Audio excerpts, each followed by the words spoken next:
protests because I have made clear that the Nigerian state is deaf, it does not hear, and that when you go out on protest, you are actually being reactionary, and that the only thing you can do is to change the game on the Nigerian system. And then a man like Peter Obi comes out, a member of the same class that has held Nigeria bound for all these years. In one way or the other, he became a member of that class, whether he was a saint in hell or whatever he was. He became the governor of the state. He battled the House of Assembly to a standstill. He brought value to governance, and that was the publicly accepted position until all these shenanigans because of elections began and all the propaganda began, and you start attributing all sorts of things to him.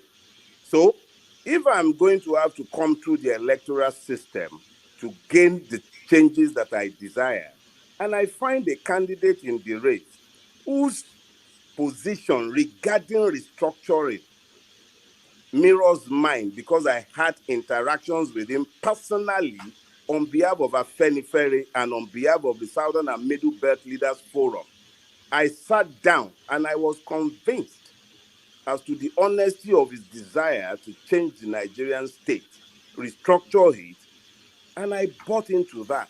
And on the basis of that, and the fact that he is not only eminently qualified, but he meets the demand of justice and equity in the moment, being of Southeastern origin, and given the fact that Nigeria is not found on citizenship, regardless of the madness and stupidity of those who consider themselves revolutionaries, who believe that Nigeria is founded on citizenship. Nigeria is not founded on citizenship. It is founded on ethnicity. If the one thing that will galvanize popular action in Nigeria are the pains and grievances of an ethnic group who have been systematically marginalized, and in whose marginalization legitimacy has been found for the marginalization of every other Nigerian, regardless of their ethnicity. If I find one such Nigerian who has equally made a difference in governance in Nigeria, shame on the idiots who cannot see it and who seek to attack me and think that I have in some ways contradicted my position, because I have not. I am on record. If I was talking in beer parlors, they can challenge my position. I did not speak in beer parlors. I wrote books, and my books stand there in testament of my position. I have never advocated armed resistance. I have never advocated protest on the street. I have always maintained that the only way to change Nigeria is through the electoral route. I'm a Democrat above all things. Those who do not have any democratic credentials but wish to dictate my conscience to me should learn to be careful about seeking to do so. I might be mistaken, but I am a man led by my convictions, not by greed, not by money.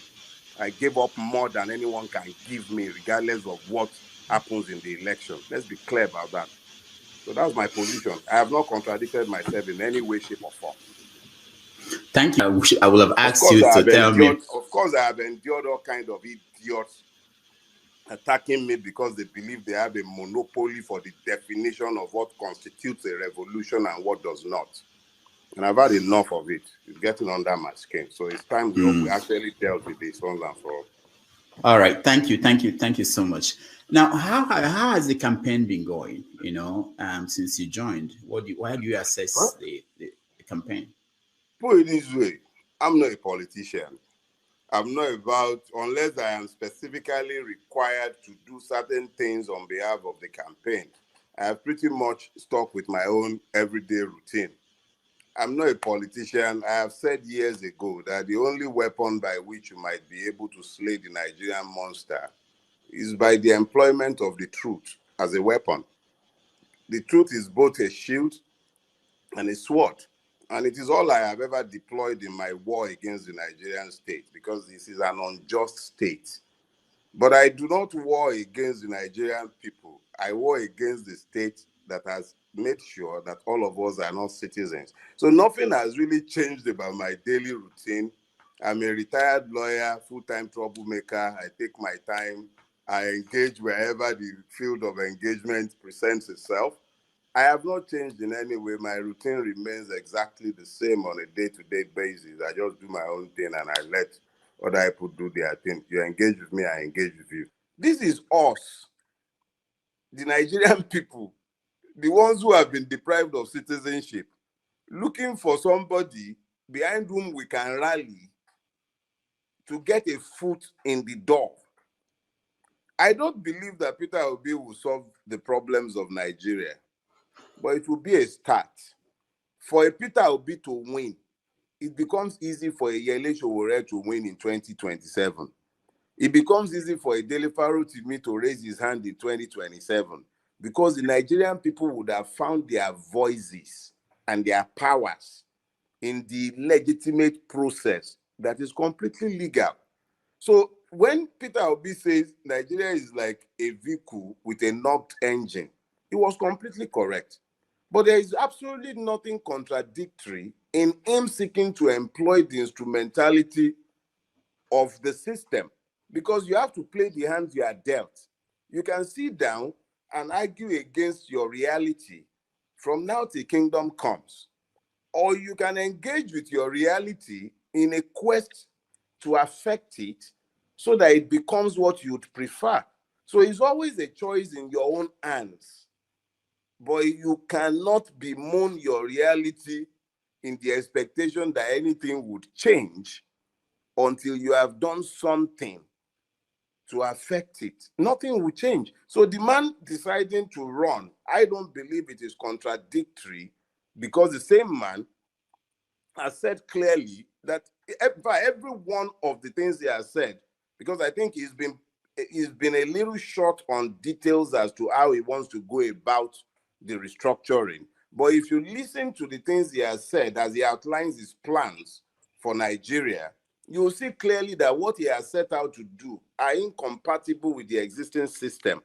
The existing system would have to be tweaked before any of the programs he has. You say you want to move Nigeria from consumption to production. You can't move it without changing the system, because the system is designed to consume.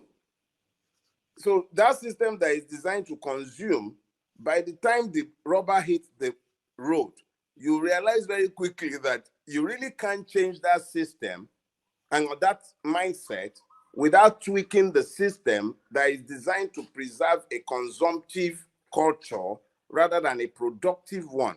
So I really don't find any discrepancy or inconsistency in that position. I just believe that perhaps the opportunity hasn't presented itself for him to explain it, or perhaps it is not blessed with the gift of the gab like I am blessed. I'm able to explain my thoughts. He might not be as able to do so, but I believe the thoughts dovetails into each other, and because that's what I think really on the subject. Now, let's take it a little bit further. Do you see anything from your encounter with him that gives you the confidence that he won't be just like any other politician? Because we have people like Babatunde Fashola, for instance, before he got it. No, these are people. No, you're know talking them. about Mr. Sergeant Aitofel. Yeah, you know these people, and before they got in there, they were saying things they were going to do. Power supply is not nuclear science. You have people like El Rufai, before he got in there to be governor of Kaduna State, saying that, oh, security thing is easy to handle. Is there anything you saw from Peter Obi or heard from him that gives you the confidence that if he gets there, he won't turn around and say, oh, I did not expect this. I didn't know this is how it is. You see, we have to first of all understand something. Human beings are completely untrustworthy, including me, all of us. So at any point in time when you have to make a call, a judgment call on human character, all you really have are their records, if you have any. And in my earlier foray into the university, when I read English language and linguistics, I was taught that in dealing with characters, you look at what people say about the character, what the character says about himself, and then what the person does or ignores to do. So all I have on Peter Obi are his records in Anambra. Nobody has come forward to say that Peter Obi is a saint. And I'm not suggesting that he is. I can't speak to his sainthood. I'm not looking to vote for a pope. But when it comes to the subject of competence in governance, prudence in governance, responsibility to the electorate, frugality, for somebody to save state funds, especially in a space like Nigeria, it says something about the person's mindset. The only way I know to worship God is as a Christian. And there is a verse, in fact, a couple of verses in the Bible that tugs at my consciousness constantly. And it comes from Habakkuk, chapter 2, verses 2 to 3. It speaks to vision. And I know that one of the characters of vision is that it constrains. It constrains you. It would be presumptuous of me to presume. You know, when you become presumptuously presumptuous, to presume to speak to his finances, which I'm not in any way, shape, or form privy to. However, I need to draw your attention to something. If the man had done anything that other members of the Nigerian class, to which is an eminently qualified member, whether it is by reason of his economic capacity or by reason of his political affiliations, is eminently qualified. If he had done anything against the laws of Nigeria, I am sure that the gentlemen at EFCC and ICPC and what have you, we have multiplicities of political and prosecutorial agencies that would have ensured that he would not have dared to be making a presidential run, because I'm sure you will not suggest that he's a candidate of the system. When you had Mr. Rochas Okorocha, who was a candidate within the capacity of the system to muzzle, and they had sufficient basis to muzzle him, they didn't pull back to muzzle him. So I assure you that if Mr. Peter Obi had broken any laws, we're not, because you can begin to deal with issues of morality if you believe there is a moral question there. But when it comes to the issue of legality, I doubt that anyone can speak to the legality of what he has done, because if he had broken any laws, I assure you that the bail conditions that would have been slammed against him by the time the charges are brought would have been worse than the ones that you have ever seen brought against any terrorist. That he hasn't been charged or had any issues raised related to that should speak volume to you about the legality of the thing. I don't have that kind of money, so I don't need any Pandora. I don't need to go and hide money anywhere. I don't have an account outside of Nigeria. So if it's me, you can ask me. My Toroko boy is here in Nigeria. So but as I don't know what your role entails, as spokesperson. No, my role is as a spokesperson, but like as I have told you already, it is not my job to speak to things that should be in the exclusive preserve and knowledge of the principal. I can only speak to what I know. And it's not an affliction that arose today. It's been like that all my life. When I don't know, I'll tell you, I don't know. If I don't know and I've told you I don't know, you can't hold me that I have told you a lie now. But if I came to you and in my overzealousness to defend, quote and unquote, I now begin to concoct tales, what does that say about me? It destroys me as a person. Any lie, just one, destroys me. Now, what do you think about his performance in front of the Arewa Consultative Forum? The questions he was asked and the answers he gave. Well, I saw bits and pieces of that, and I then did read the reviews. Frankly, my take on it is twofold. First, I think his employers are meant to be the Nigerian people. even though the Arewa Consultative Forum is like a microcosm of the people that is reaching out to. So I'm more concerned about how we might be able to communicate his intentions to the generality of the Nigerian people.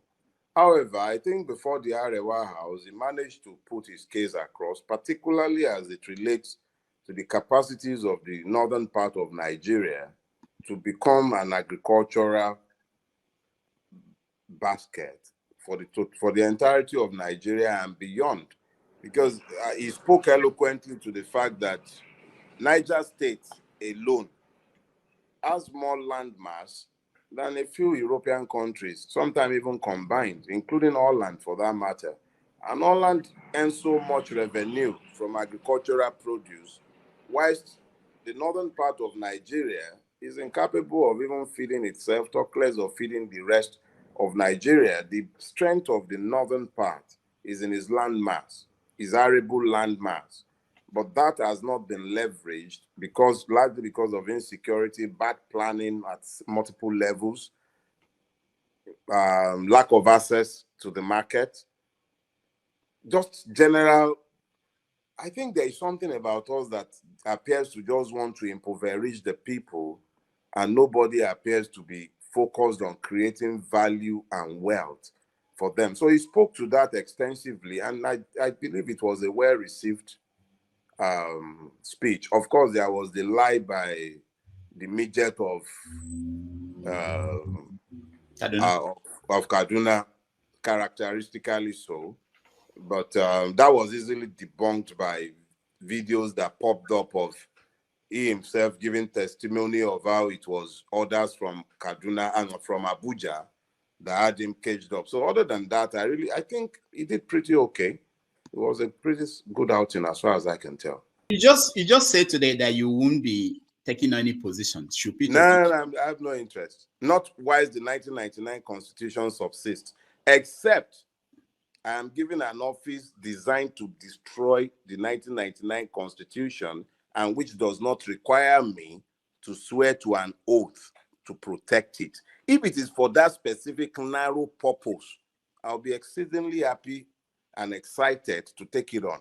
But I am not interested in I'm not interested. I have no interest. If you see me take anything on, mark this, and I love this, call me a bastard. If you see me take on any ministerial nonsense, I'm not interested. As long as I have to swear on the 1999 Constitution, I, Oladele Tomilola Omofarotimi, will never accept it. Take it to the bank.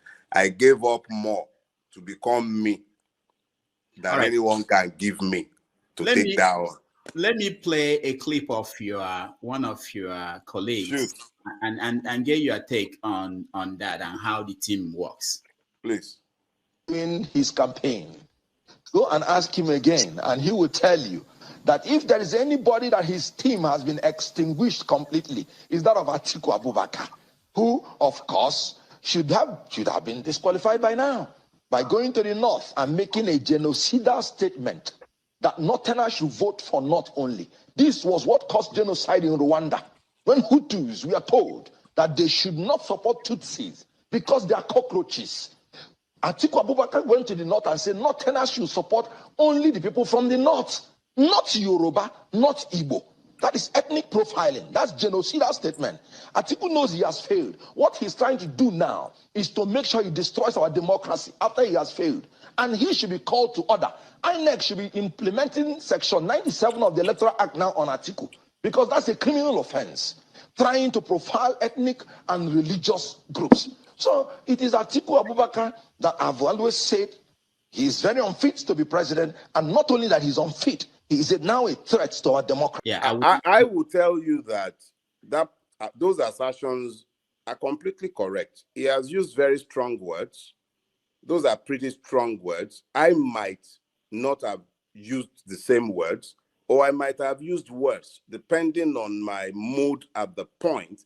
The only thing that might be correct, in fact, I will be correct, that you can take to the bank, will be the veracity and truth of my statement. I will not be accountable for my language. because the issue is actually quite vexatious. When you have a man who has been the vice president of Nigeria, however unjust Nigeria might be, you imagine that such a man should have certain level of temperance, especially when it comes to his public statements. But Mr. Adimeru Atiku Abubakar went to Arewa House, and it was quite blatant in canvassing that the North should not vote for anyone who is not a Northerner. It was very, very, very, very clear in denigrating the pains of those who have demanded that Nigeria should be restructured when he was talking about the separatists in the southern part of Nigeria. And he then compounded it by his assertion that the North should only vote for persons of northern origin. Now, you can only speak to genocide when the action has taken place. So I probably would not have picked the word genocide, but as in it has not happened. But the foundation and grounds for such heinous crimes are already being laid by the kind of languages that are being used in distinguishing between Nigerians by Alhaji Atiku Abubakar. So yes, the basis of the allegations are completely valid and truthful, and I stand by them on behalf of the campaign. I'm not going to disown them. He said those words. They are out in the open. They are not words that were spoken in a coven and whispered in the open. They were spoken. It's on video.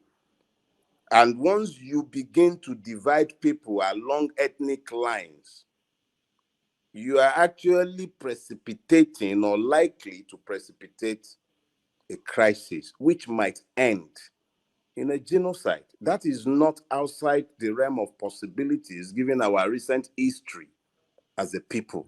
So people might disagree with this, the severity of his tone or the harshness of the language, but the circumstances demand such forceful languages to be used so that persons begin to understand the gravity of the words that proceed from their mouths, especially when they've been entrusted with high offices, such as the vice presidency, as unjust and whatever Nigeria might be deemed to be. He was a breath removed from being the president of Nigeria and is aspiring to be the president of Nigeria. How is that any different from the people, from the dot in the circle? How? It's the same thing. How is that different from deleting the tweet on the Deborah murder? How is it any different? So it speaks to a pattern. So when you hear Kenneth speaking as forcefully as he did, of course, he was recalling all these past incidences of the same man pandering to sectional, ethnic opinions and sentiments. So it's not out of place and it is not beyond the pale. Those are valid allegations to make. Yeah, thanks for watching Precious.ij channel. Subscribe, like, and share.